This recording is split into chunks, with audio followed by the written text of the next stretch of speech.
दोस्तों, कहानी की शुरुआत में दादाजी बीर की सर्विसिंग कर रहे थे और बंटी खिड़की से सब कुछ देख रहा था।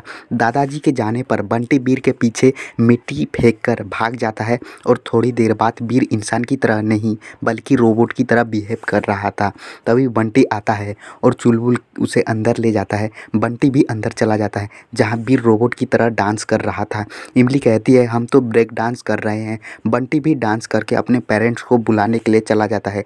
इमली उंगली की चुटकी बजाकर जिंटू को बुलाता है और फिर बीर बन जाता है। दादाजी बीर को ठीक करने के लिए लैब में ले जाते हैं। बीर बंटी के पापा के सामने ब्रेक डांस कर रहा था। तभी बंटी के पापा उसे कान पकड़ के खींच ले जाते हैं।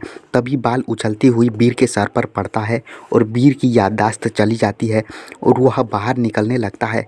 बंटी बीर को रास्ते में देख उसे चाट खिलाने के बहाने करके उसे एक कमरे में बंद कर देता है और अपनी मम्मी पापा को बुलाने के लिए चला जाता है।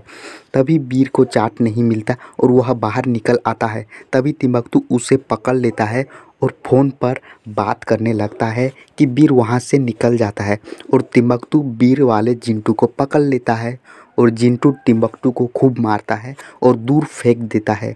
इधर बीर जा रहा था, जिंटू उसे फिर से कमरे में बंद कर देता है और अपने पेरेंट्स को बुलाने के लिए चला जाता है और उन्हें बीर के पास ले आता है। इधर दादाजी सब कुछ सुन लेते हैं और इमली को सारी बात फ़ोन पे बता देते हैं और जिंटू को ढूंढ कर लाने को बोलते हैं। तभी जिंटू चाट खाता है और इमली और चुलबुल उसे पकड़ के ले आते हैं और उसे सारी सच्चाई बताते हैं और वह बीर के पास आते हैं। बीर को चिंटू वापस ठीक करने लगता है और इमली उसकी सारी सच्चाई बताने लगता है।